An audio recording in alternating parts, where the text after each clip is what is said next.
Au nom d'Allah, le tout miséricordieux, le très miséricordieux. Ô vous qui avez cru, ne prenez pas pour alliés mon ennemi et le vôtre, leur offrant l'amitié, alors qu'ils ont nié ce qui vous est parvenu de la vérité. Ils expulsent le messager, et vous-même parce que vous croyez en Allah votre Seigneur.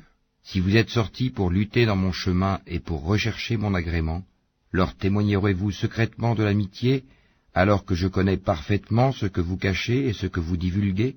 Et quiconque d'entre vous le fait, s'égare de la droiture du sentier. S'ils vous dominent, ils seront des ennemis pour vous, et étendront en mal leurs mains et leurs langues vers vous, et ils aimeraient que vous deveniez mécréants. Ni vos proches parents, ni vos enfants ne vous seront d'aucune utilité le jour de la résurrection.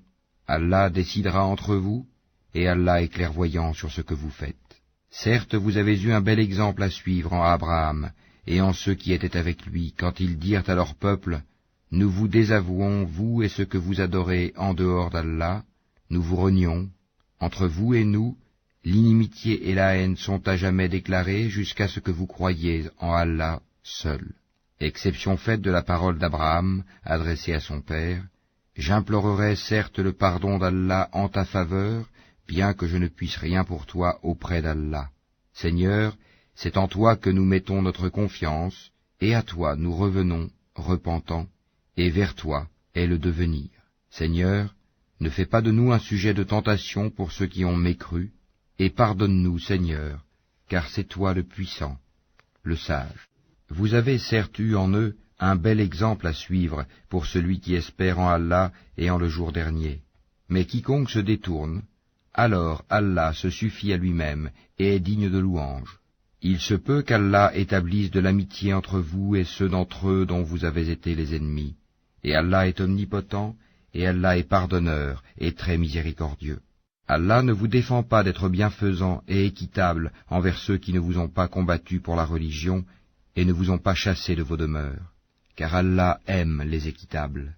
Allah vous défend seulement de prendre pour alliés ceux qui vous ont combattu pour la religion, chassés de vos demeures, et ont aidé à votre expulsion, et ceux qui les prennent pour alliés sont les injustes. Ô vous qui avez cru, quand les croyantes viennent à vous en émigrer, éprouvez-les. Allah connaît mieux leur foi. Si vous constatez qu'elles sont croyantes, ne les renvoyez pas aux mécréants. Elles ne sont pas licites en tant qu'épouses pour eux, et eux non plus ne sont pas licites en tant qu'époux pour elles. Et rendez-leur ce qu'ils ont dépensé, comme marre. Il ne vous sera fait aucun grief en vous mariant avec elles quand vous leur aurez donné leur marre. Et ne gardez pas de liens conjugaux avec les mécréantes. Réclamez ce que vous avez dépensé et que les mécréants aussi réclament ce qu'ils ont dépensé.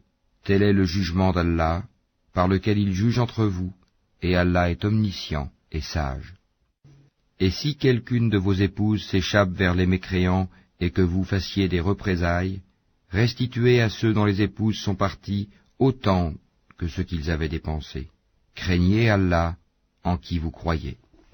Ô prophète, quand les croyantes viennent te prêter serment d'allégeance et en jurent qu'elles n'associeront rien à Allah, qu'elles ne voleront pas, qu'elles ne se livreront pas à l'adultère, qu'elles ne tueront pas leurs propres enfants, qu'elles ne commettront aucune infamie, ni avec leurs mains ni avec leurs pieds, et qu'elles ne désobéiront pas en ce qui est convenable, alors reçois leur serment d'allégeance et implore d'Allah le pardon pour elles. Allah est certes pardonneur et très miséricordieux. Ô vous qui avez cru, ne prenez pas pour alliés des gens contre lesquels Allah est courroucé et qui désespèrent de l'au-delà, tout comme les mécréants désespèrent des gens des tombeaux.